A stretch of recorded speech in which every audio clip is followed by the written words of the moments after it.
Hi and welcome back to the Network Plug Pod with me, Nisha. Today we are speaking with George Brennan, who is an architect and project director who has over 20 years of experience.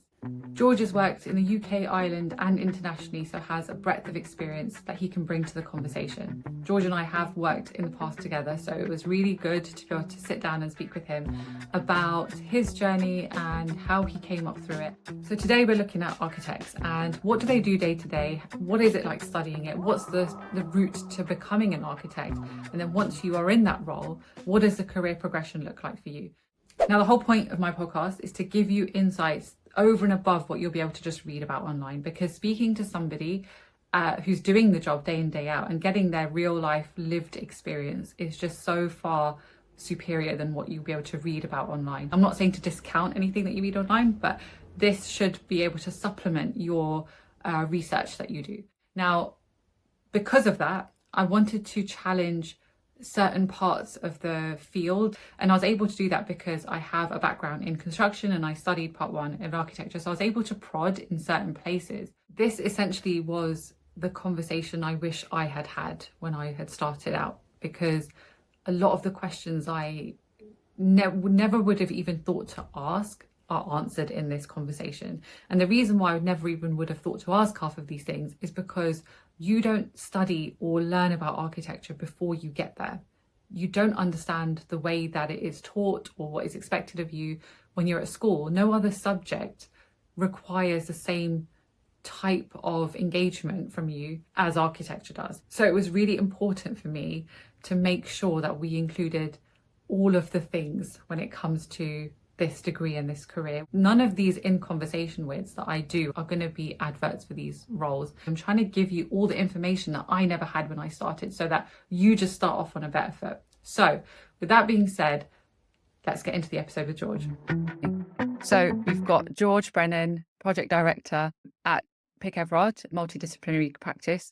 It's really great to have you today because we've worked together at the same practice, but we've not really worked together directly on a project. Thank you for being here and joining me today in this conversation. No, thank you very much for the opportunity joining you today. So I'm super excited because I think when people think of architects, they think of, quite stuffy maybe, but through talking to you, your ability to be very serious about your work, but utterly unserious about yourself and your ego is, in so much that you don't have one about yourself. Oh, I think every architect has an ego. I think you have to survive for sure, but you don't job description. Project that onto other people, and you take yourself quite lightly, and I think that comes across, and I think that's why you're so personable. And I was like, you're the right person for this to, introduce people to the world of architecture. I think it will dispel some of that intimidation that people can feel. So, on that note, can we talk a little bit about your journey to where you started and how you've got to where you are now? Well, as you can probably tell from my accent, I come from Northern Ireland. I came from a town called Derry in the northwest of Ireland. I didn't come from a family where anyone was an architect. In fact, both my parents left school at 15, 16. So, I didn't grow up in an academically orientated household. And really my sort of path to architecture I think it's quite accidental in a way. I sort of trace it back to, when I was 13, 14 years of age. And that's when something inside my head said, I'd love to try this. And I remember watching a program, an omnibus program on the Willis Faber building in Ipswich by Norman Foster. And this was an amazing building, designed and built in the 70s, this black shimmering mass of glass and steel. And I thought, wouldn't that be fantastic to do that? And the imagery of the architecture and the whole, it was worlds away from the environment that I was in at that time in Northern Ireland in the middle of the Troubles. And I think that was an initial spark in my head that thought, I want to do something that, creates these beautiful buildings and looks at design in a way that can really change the environment. But I didn't know, I didn't have a route map. I didn't have anyone at school, from a career teacher on who could articulate what that looked like. And so I basically went through school with an objective that I was going to get to university and I was going to study architecture. All very sort of naive. And then when I got to my sixth form, I made the decision that I wanted to move outside Northern Ireland, and that opened another opportunity for me to come to London. And I got the opportunity of studying at the Bartlett.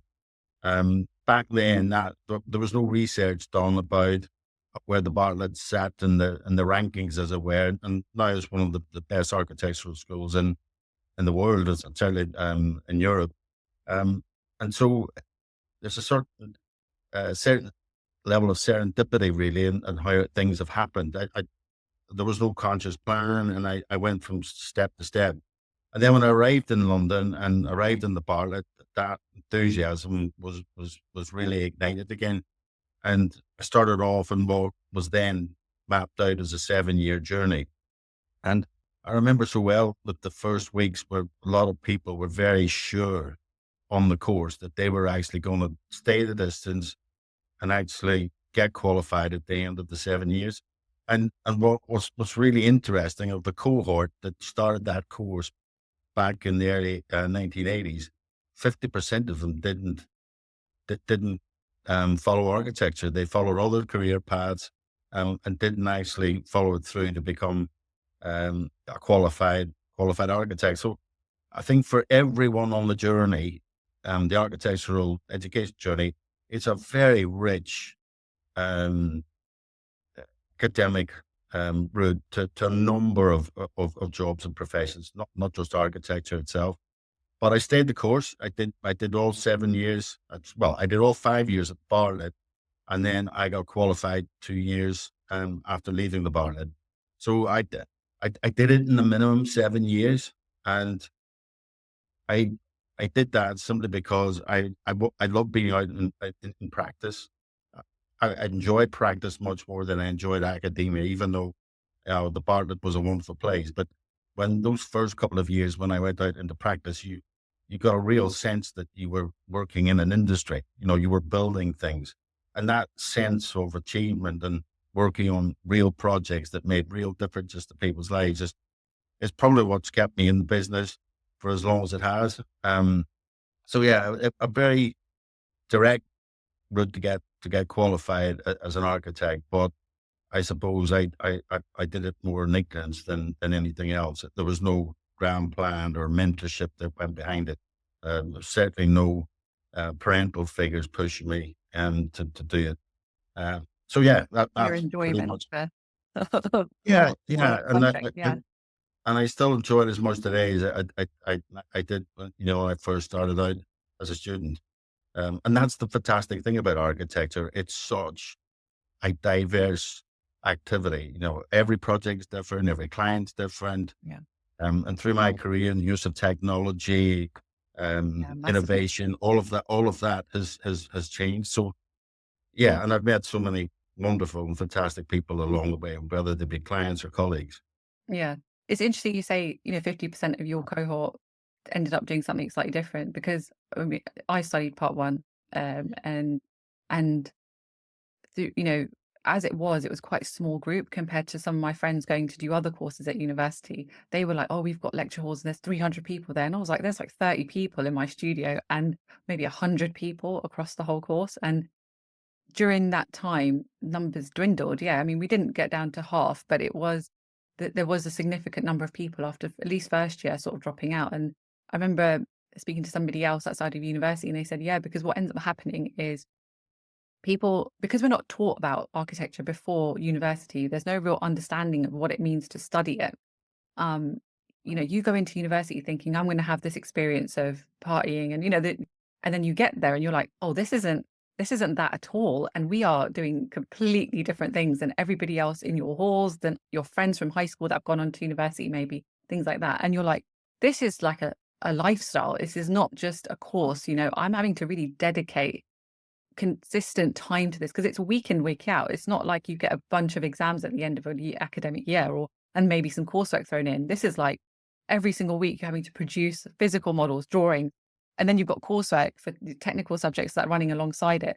And on top of that, you're also trying to build your portfolio towards the end of the year. I mean, there was probably 5 people that actually did their portfolios throughout the year. The rest of us did it 48 hours before.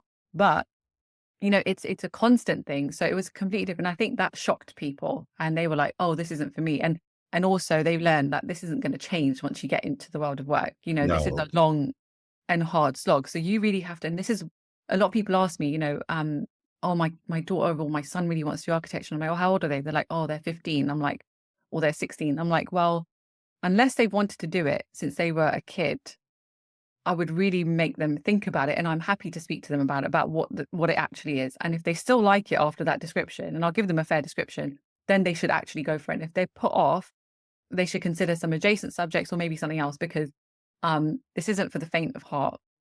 And it no. really is, it's a profession. It really takes your life. It's not just a degree where not that it's better or worse. It's just more time consuming, and it takes more of you. So yeah, it's kind of that. No, That's the change. and it certainly involves a level of commitment that some other courses, for example, don't require. I mean, that initial sort of shock that you talk about it was amazing. You would do all nighters to get Yeah. project work out. You would have very tight deadlines from the get go. I mean, back when I joined Bartlett, there was no such thing as Freshers Week. So when guys would be out enjoying the novelty of university existence, the rest of us were in getting stuff out for a crit the following day. Yeah. But it's like any activity: the more effort and the more passion you put into it, the more you get out of it. And it's never too late to change. I mean, I actually have a friend of mine who's went to the Bartlett at the same time as I did the 7 years, got qualified as an architect, and thought, you know what, this isn't for me. And he's now, a GP in East London. So it's never too late to change. And so, whilst it might seem a very daunting and long course, and it certainly is, it does open doors in so many other ways. I've friends that have gone into animation, stage design, lighting. I mean, it's, interiors. It does open a whole world of opportunity. So then when you finished, you obviously in the UK at this point, you did all of your training in the UK. And then what was it like coming out into the world of work then? Because as you said, you did all of your studies pretty much within the 7 years. You did it like textbook, perfect, got it Yeah, done. And then you're like, right, well, I'm thrust into the world of work. What was your sort of steps then from your first job to now? I ended up joining Foster's by default. And, I traced my journey back to that program, that omnibus program, where, Foster's were showcasing one of their, very early projects, to the day that I then joined Foster's in the 1991. Yeah. It was almost a surreal experience, really. But between qualifying and joining Foster's, I worked in a number of smaller practices where I could basically run projects, get more responsibility. So rather than being a small cog in a big machine, I concentrated on, working on smaller projects and smaller practices. And that stood me very well, I think, because it meant when I went into the larger practices, I was much more relaxed about taking responsibility. I also was very lucky that one of the early firms that I worked in, YRM, were one of the first adopters of computer-aided design. So I started using computers back in the early 80s. And so when it got to the early 90s, I had, 6, 7 years of computer experience behind me. So a combination of carefully selecting what practices could give me the right sort of experience. And again, being fortuitous that I got exposure to, innovation and technology, which has transformed all our lives in the construction industry and life in general. So I then joined, as I say, before I joined Foster's, I joined a company called Lifshitz Davidson, and Lifshitz and Mr. Lifshitz and Mr. Davidson were for Foster's and partners in Hong Kong. They were to the team that worked on the Hong Kong Shanghai Bank. Right. And so we would be regaled of stories of what they did out in Hong Kong, and the types of stories about how a high design practice actually works. And through their association with Foster's, that's how I got the invitation then to join Foster's in the 90s. And I worked on some fantastic projects there. Pretty much all of them, but not exclusively, were abroad. I worked on the Reichstag. I worked the initial competition, um, which was again fantastic. It was the first project I worked on, and on day one. Yeah. And I then had the opportunity then of taking a more senior role in a big project in Riyadh in Saudi Arabia. And again, I was, in my early 30s, and I was running a team of 40 architects on a high rise office building, a luxury apartment, a retail mall, and everything. And the responsibility I got at that stage in my career was fantastic. Yeah. Working with such a talented, driven, focused group of individuals, with a real passion for not just architecture, but for innovation and for bringing about real change. Again, met with some fantastic clients. I mean, one thing that you learn in architecture is that working in a great team is one thing, but those teams extend to other consultants, to clients. They've got the money and the vision, to want to do fantastic projects. The development in Riyadh, I mean, I think that highlights the kind of the different things you can get involved with as an architect. And I'd like to touch on that a bit later on, but that was mixed use development. You had a whole, series of things going on there, but I know you were involved more mainly with the retail conference and the restaurant. Yeah. I have stalked you a little bit, George. But that just kind of shows that, what the kind of different things you can get involved with, because the other stuff you got involved was a parliament building, I think, in Germany, right? One of the, Yeah, the Reichstag. but you see from that, which is very specific, it's going to have its own set of requirements that you probably wouldn't find in any other type of, asset, to then this mixed use luxury, the kind of where it can take you as well is fantastic. And I know my time working in construction, there's some stuff that you just would never be able to see as a civilian or be involved with as a civilian. And it's just so interesting and exciting and great. I also spent a year in Germany with forces working on the Commerzbank in Frankfurt. Yeah. And that was a great experience, albeit that the team of 40 architects that were in the team, I think only 10% of them could speak German. And they suddenly realized when we were several months in that we all needed translators. So we all had designated German translators to help us, not just order a cup of coffee, but to try and get the drawings and attend meetings. But that was a really interesting project as well, and a really interesting time. I worked on some fabulous parts of the Commerzbank project as well. But then you said something else as well about the design team extending to the clients, and I completely agree. And I've been on projects where there wasn't as much trust between the client and the architect, the concept architect anyway, as there could have been. And that creates a really interesting dynamic. But then when you have a team where the client's got so much trust in their design team because maybe they've worked together before, it takes a completely different direction, and it's a really nice environment to work in. So I think I completely agree. It does extend to the client, and they do sometimes set the tone for how the design team can actually work together. No, absolutely. Yeah, and it makes the project manager's life a bit easier when you're in that situation. On that point, if we have someone that wants to become an architect and they're, maybe they're choosing their A levels, or they've done their A levels, they're choosing their degree, and their architecture's in their running, but they're like, similar situation to yourself. And I was in the same situation. I didn't have anyone in my family that was an architect. I didn't have anyone to ask. And then it was a culture shock for me when I got to university. It's not as prescriptive as I thought it was going to be. When you go to architecture, it's very subjective. Even down to what style of architecture you learn is swayed by the bias of the school that you attend.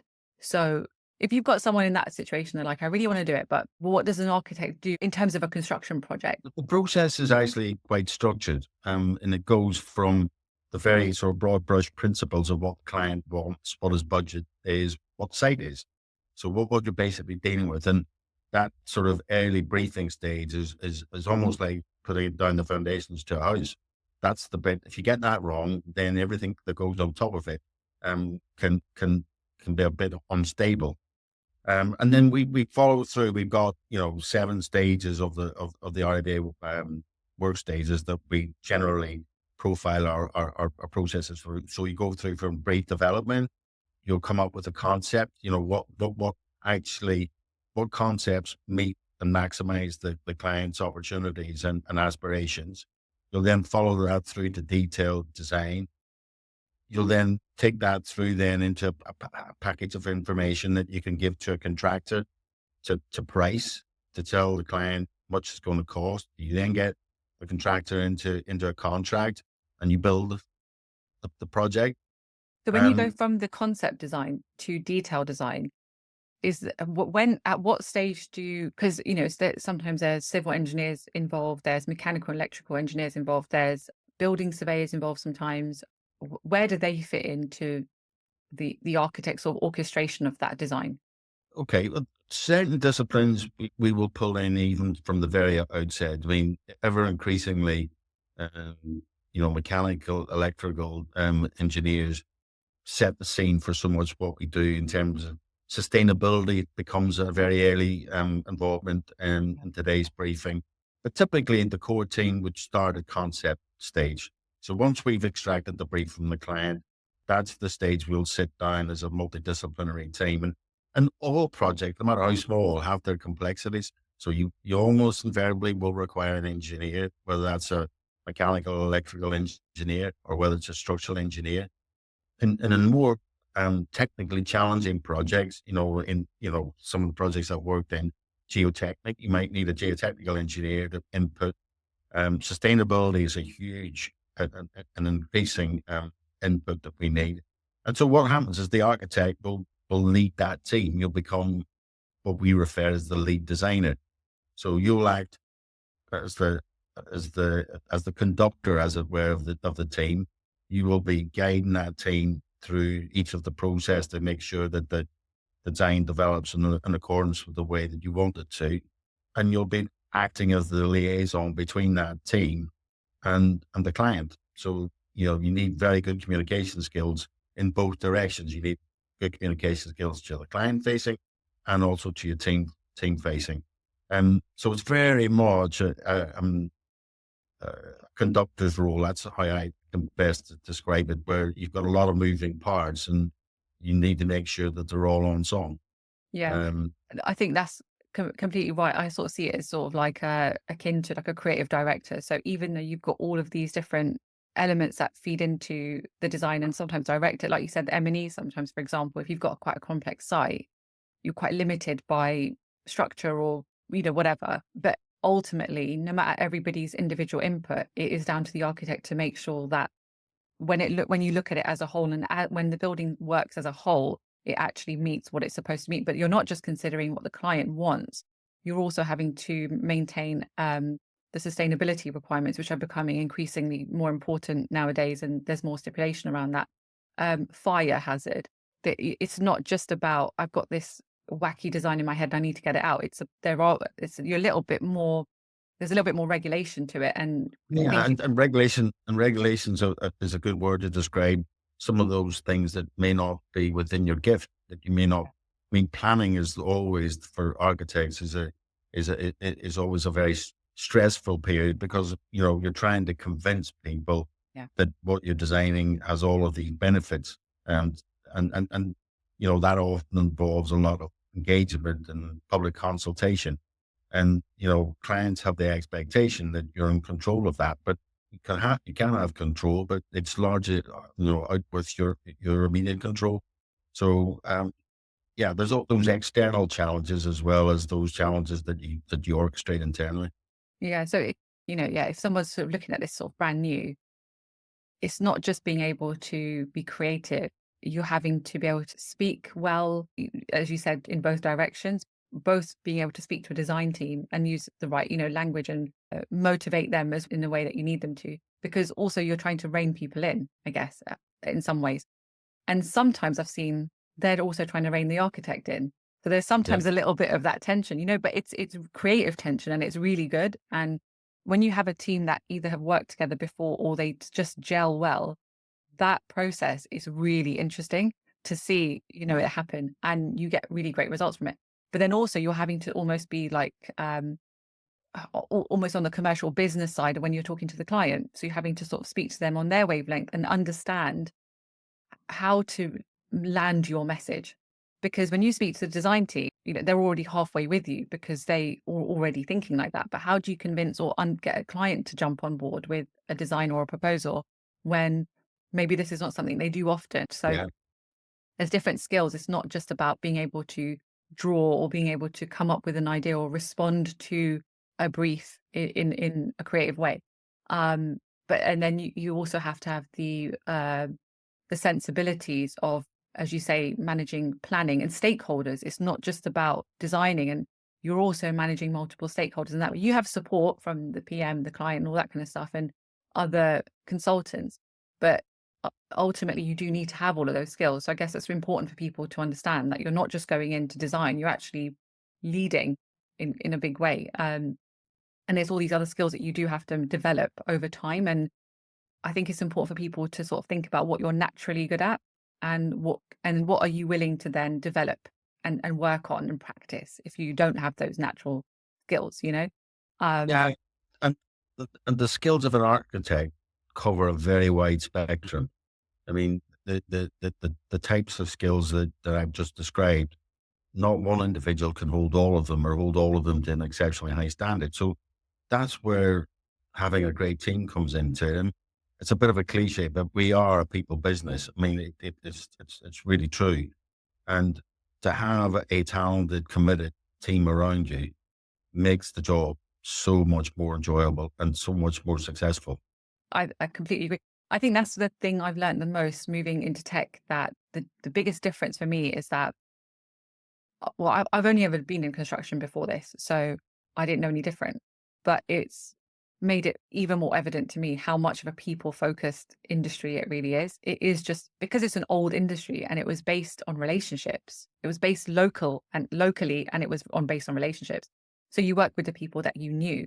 And I think from that, there's been almost like a unwritten rule book or code of conduct that happens within construction. There's certain lines you don't cross when it comes to negotiation or commercial discussions and things like that, and there's just a way of working that people kind of, I think if you're naturally adept at working in construction, you pick that up quite quickly. Yeah, it's really interesting. I spent 10, 12 years in Northern Ireland. I went back to Northern Ireland in the late 90s after the peace dividend kicked in, after the Friday Agreement. And I ran my own small practice there for that number of years.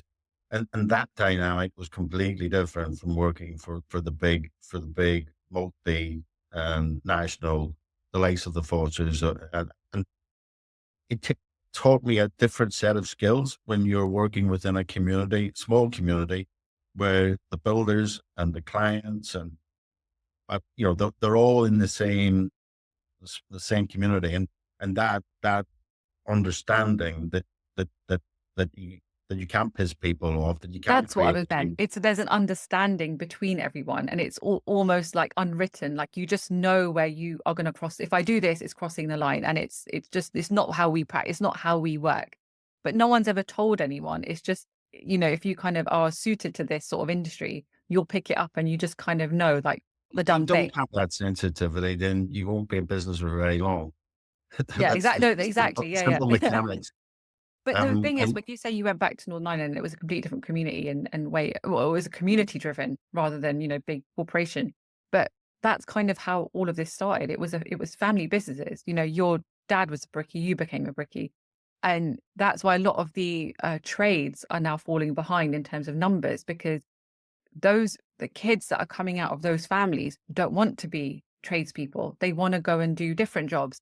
And now to get youngsters back into trades, bricklaying, welding, electricians, plumbing, and apprenticeships as well is hard because it it's is. now not being passed down through families. But Yeah, yeah. No, and I think that the skilling of the industry, I think, is a really interesting topic. I could probably spend an hour on that alone. And I think there's all sorts of responsibilities on us as designers and how we deal with that. I mean, the modern methods of construction are demanding that we look more at manufacturing type Yeah, no, I think that's a great opportunity for the whole construction industry to rethink the way we do things. That old way of procuring buildings is possibly not the way of the future. And I think we've got to look at more towards manufacturing processes going forward. But as I say, that's a topic that you could spend another hour's conversation on. So then if we then look at, if somebody does become an architect and they're like, they're early to mid-level and they're on a project like what we just described, what does that look like day to day? Because you can Google this, but in actually when you then get into the world of work, it's not always consistent with what you can research online. And as you said, there's so many different things you can do within architecture. Your day won't necessarily look the same each way, but Yeah. on a general sense, in terms of, are you like a lot of people ask me, do I have to go to client meeting, or does somebody else do that, or do I go to site? And it's super interesting that the perception is that you sitting behind a computer all day can also early on in your career, how involved in the design are you actually? Because I remember a lot of my friends when we graduated, and this is like 15 years ago, and they went into practice and they were like, oh, I'm just doing a toilet. And Yeah. because you had this grand, because that's what you're taught at university, you do the entire building and you're smart enough to do the entire building, you're not, but that's all you've been doing, which is fine. But when you get into practice, no one tells you that you're actually going to be training up on a very small, specific part of it, and you progress from there. So what does that anyway look like? I think what's interesting is when you first join the profession coming out of college, there is that initial perception that you're probably better equipped than you really are. And I think a lot of training back then, as is now, actually goes on the job. You learn what to do by doing it. I know that sounds a bit odd, but that's how you build a level of experience. And architecture isn't about honing your experience; it's about broadening your experience. So you'll spend your career amassing a very wide spectrum of information, but you have to start somewhere. So when you start initially, your tasks tend to be quite focused.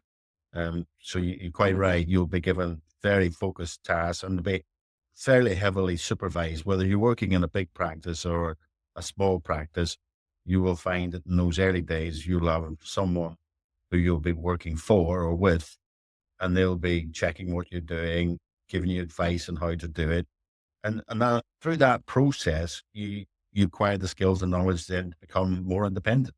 And the process really is that as you go through your career, you become more and more proficient at doing tasks on your own without supervision. Um, and you then progress to giving tasks to others. So you delegate. Um, and then as you get further up the management, tree, as it were, that delegation increases and you focus perhaps less with your team and more outside with your clients and your consultants. And then when you're looking to run a business as opposed to manage a project, you're then looking at, well, how do I do my business development? What events do I need to be at? Do I need to have speaking opportunities? Are there particular sectors and specialisms that I want to develop? What training does that mean for me and my team? And so again, that inward looking perspective then changes to an outward looking perspective. So as a director of architecture, I would probably spend 50% of my current time looking outwards and 50% inwards. Whereas someone who's just come in from a graduate who's come in from university will probably spend 90% of their time on the task and 10% on other stuff. Whether that's, admin, filling in your timesheets, or whether it's, attending, CPD. It transitions very quickly though. I would say that the first couple of years are an amazing learning curve. And, after 2 or 3 years post graduation or post diploma or post MSc, whatever route that you do take, you become reasonably proficient and able to navigate the basics of being an architect. And it's like anything, the better your experiences, the broader your experiences, the better you get at it. And the more appetite you have, that ethic of and that passion is a big component to how well and how quickly you develop. I mean, I've found in my career that sits at your own feet. I've been fortunate to work in organizations where they'll give you as much responsibility as you want to take. Yeah. A Um, gift and a curse. Agreed, agreed. Decide your own destiny, and if you trip up and fall over, then you need to learn the art of picking yourself back up Yeah. and, Yeah. and doing it again. And we've all been there, in terms of, regardless of whether it's architecture or any other Yeah. career that you follow, that's a life lesson, not a professional lesson. Yeah. No, yeah, exactly that.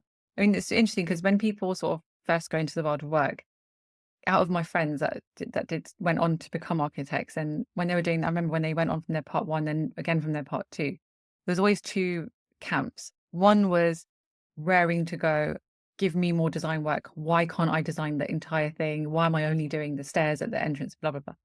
And then the other camp was, oh my God, they're letting me design this one thing. I don't even know. I don't feel like I feel like everything I've learned in the past 3 to 4 years have just gone from my memory. How can they must be insane. Why are they trusting me? And they had like almost like they didn't trust themselves, like and to bring all their training forward because it was quite daunting because they're like, now this is real and this is a real architect. And there's that intimidation thing that doesn't go away even when you start studying it. It's I think it still exists in university. It's very because it is based on you do have to have an ego and you do have to be able to push and advocate for yourself. The most arrogant wins sometimes. That's true, not just of yourself, but of the process Yeah. of what you want to achieve. Advocacy is the biggest strength of an architect by a country mile. Yeah. If you're good at that, you'll become an excellent architect. 100%. Looking at, I mean, when I finished studying, I was so much more aware and had a much better understanding of my strengths and what actually suited me than I was when I was picking my degree. But if somebody is in that position where they're picking their degree and they had someone to sort of give them the insight and they wanted to choose architecture and make sure it actually plays to their strengths, what traits would you think work really well or are required within this role? I think And this is a also, really dangerous question. no, I know. And also, which one of those? Because I think this is interesting because some people started off really nervous and they ended up super confident and just really steady in their resolve, right? And for me, it shook my resolve. I started out really confident, and that university just completely battered me. Like my confidence went, completely like through the floor. So, and I had to work after that to build myself up, and that's when I sort of became really aware of, okay, what am I actually good at, and what do I want to do, and then I was like, I need to play to my strengths. I need to sort of, you have to leverage what you can do. And I mean, I need to tell you this. I don't need to tell anyone in the office this. I can talk for the world. So I was like, and I'm quite confident chatting to people. So I was like, what is out there that allows me to do that? And when I went and did work experience as a developer, I was like, this is great. I shadowed the owner and I walked around with him on site. And I was like, he's just telling people what to do and where to get stuff and why isn't it done yet? And I was like, this I can do.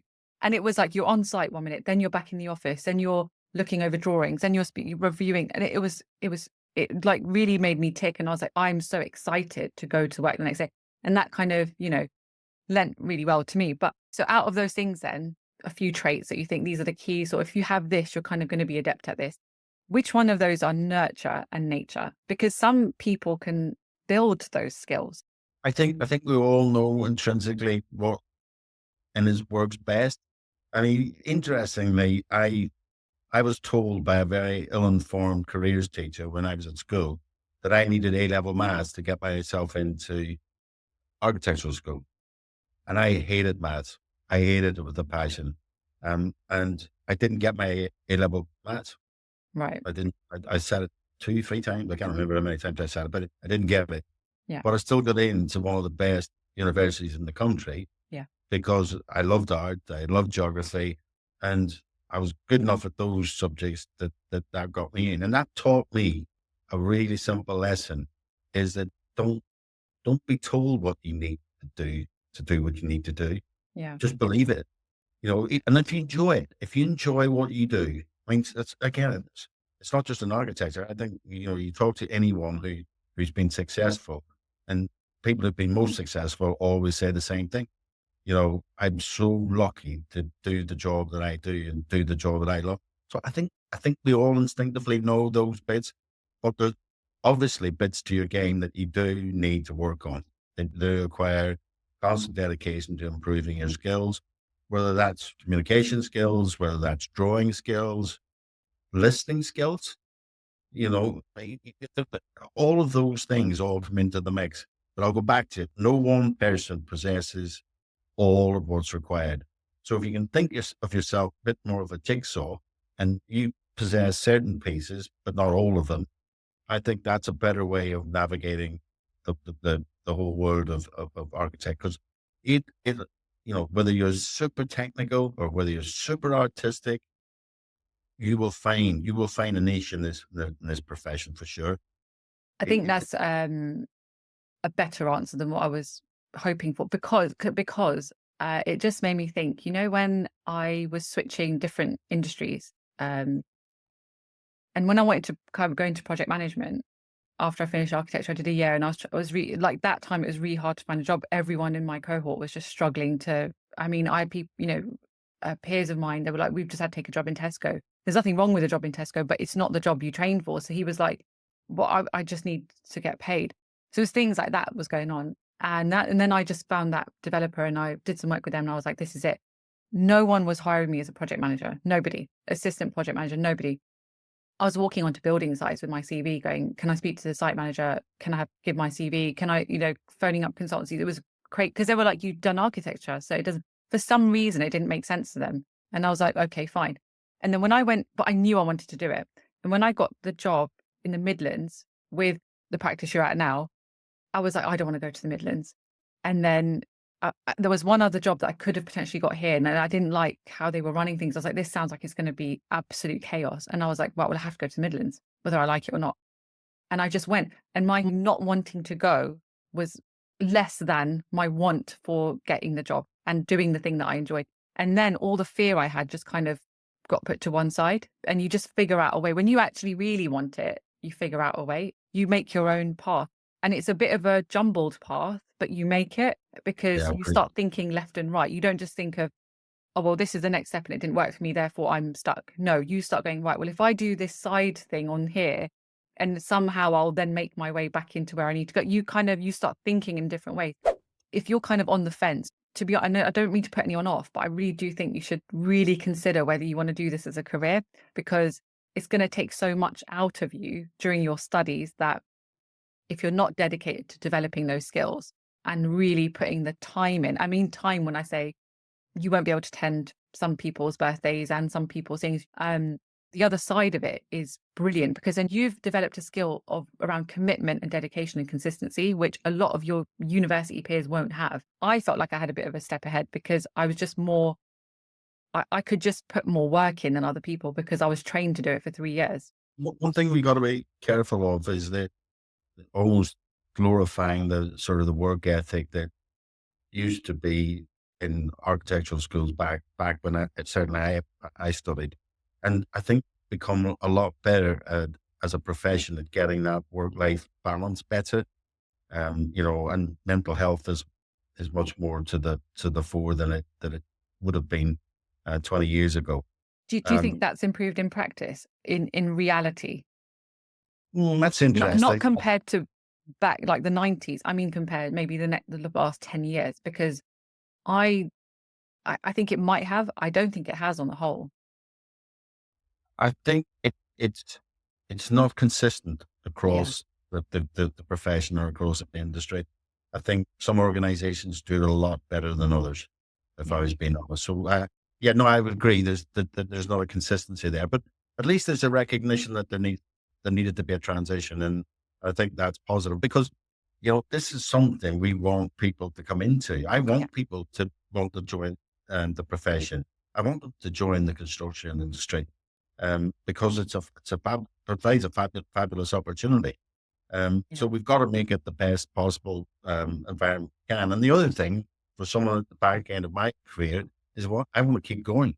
I don't want to retire anytime soon. So, getting that work-life balance is really important and keeping that enthusiasm and passion alive. You talked about, how much design I do in my daily work now. Well, it's very little compared to what I would have done 20 years ago. But I still get glimpses of it. I still participate in design reviews. I contributed to the work that my team does. and I mentor a number of them in a very close way in terms of what they do. So yeah, I think it's really important that we create a profession that allows people to prolong their working careers, because Yeah. it's a fantastic thing to do.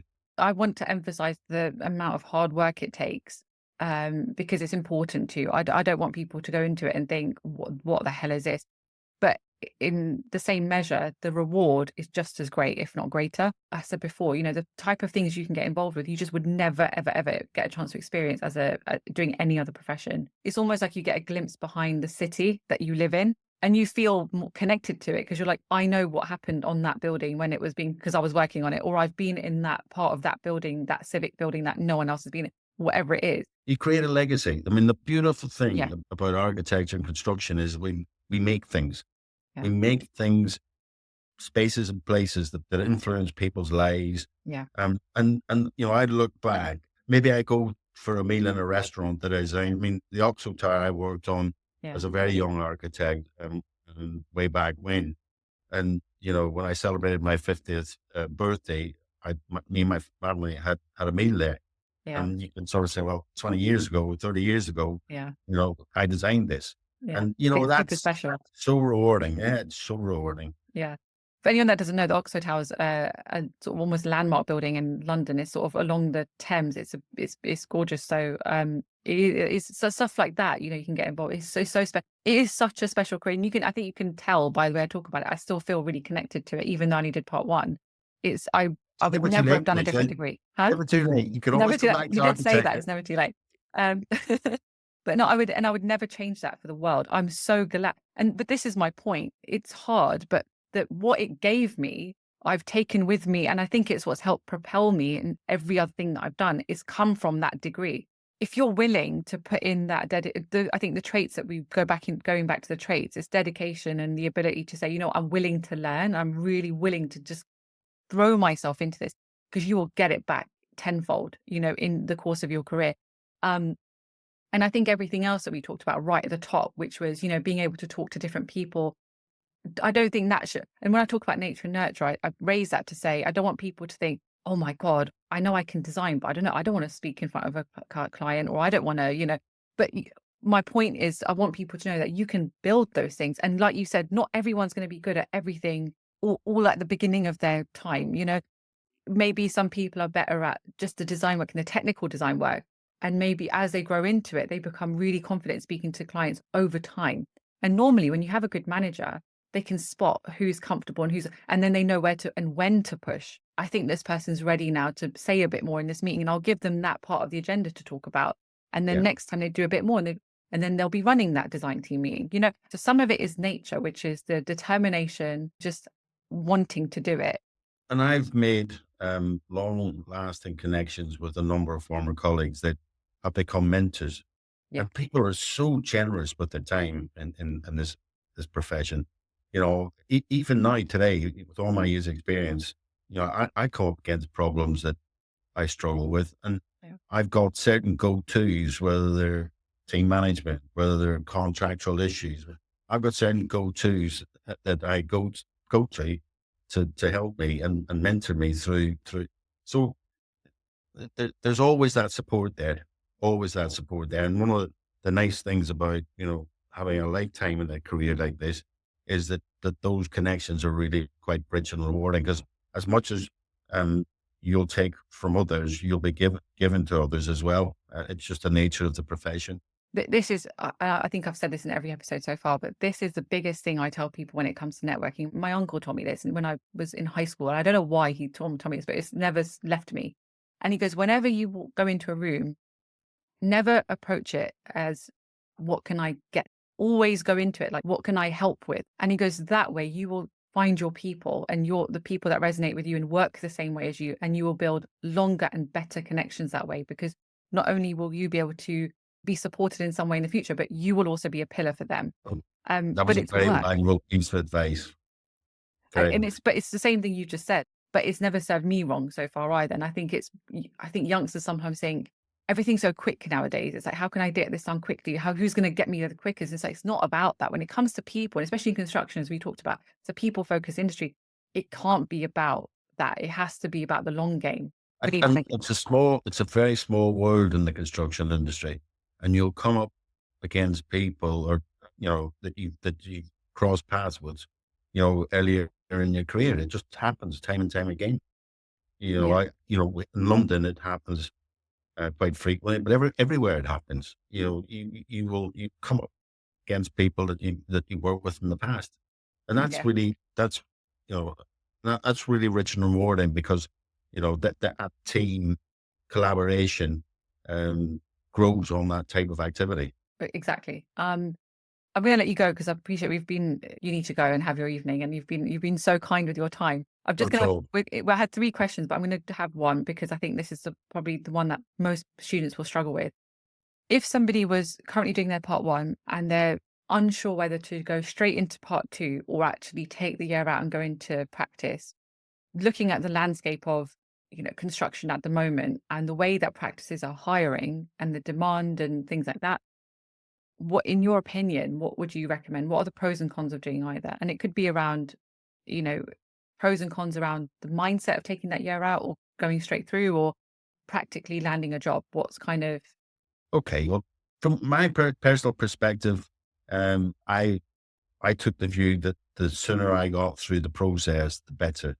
It's a long process as it is, and having a break in it didn't appeal to me. so this question came from somebody's whose son is studying architecture, and that was something that he was really grappling with. And I think their fear is that if they don't take that year out and go into practice and work and then do their diploma or their master's, when they then finish part two, they're going to find it harder to find a job because they have no CV, like their CV is just studying.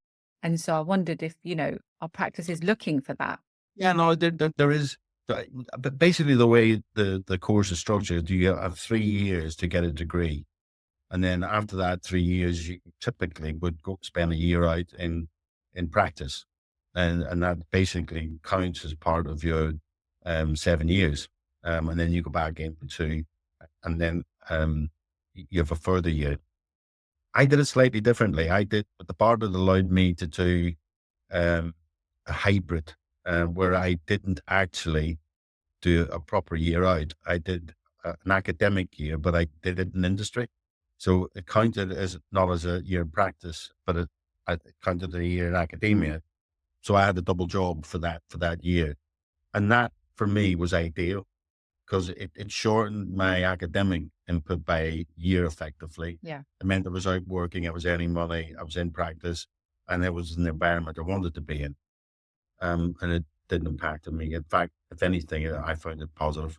It was by far and away the best year that I had, because it was structured learning. We had people talking to us on a Thursday evening about, what did you do in the office this week? And people would be saying, well, I did toilet drawings. And they would say, well, what was it for? Or, do you know what type of contract it was? And then that fed us back. And we learn off each other. So there was about a dozen of us doing the same thing. So you would get a dozen experiences in one evening, because everybody would tell and then the tutors would give their structured input to that. And it was a very rich learning environment. Yeah. I guess that kind of answered, because a lot of practices take on, part ones and then they do their diploma while they're working. So, I guess that's sort of a solution for that individual to say, well, actually, you can do both. Well, and my advice is to look around the universities and see who's offering that type of hybrid course. That there must, I'm not sure the bar still do it, but I know for a number of years that they did it, and it had a certain criteria. You had to achieve a 2:1 and higher in your design work. So you had to demonstrate that losing a year of academia wouldn't impact on Yeah. your design ability, which obviously makes sense. But as long as you satisfied that criteria, they were more than happy people to do it. No, so Um, that's a good shout then. So I think because obviously this is aimed at people who are very brand new to this industry and things like that. Someone sort of in the industry might, be aware of that. But I think that's really useful. So, there is an option to, and encouraging them to look around and see what universities do offer this, because and I think universities are starting to change how they teach this course as well. They are. Because it does need to change, but that's, as we talked about before, some maybe a subject for a different day. Sorry. But yeah, but I think, look, that's been really helpful. Thank you so much for joining me. Thank you. I know if I was listening to this when I was, in that art class in A-level, listening to that girl harp on about architecture, and I wanted to learn more about it, if I had this at my, disposal, I would have felt much more confident moving forward in that degree. So I'm hoping that it does the same for a lot of other students. So thank you so much. And that was the episode with George. Thank you so much for listening. I hope it was helpful. I'm hoping that it has allowed you to make a better decision for yourself moving forward. And if there is any other role that you would like me to cover, you can send me a DM on Instagram at the Network Plug Pod, or you can drop a comment on the YouTube video, or you can leave a comment on Spotify. You can also send in your work dilemmas and any career questions that you have. Don't forget to follow the podcast on Spotify at the Network Plug Pod. I'll see you on the next one. Take very good care of yourselves.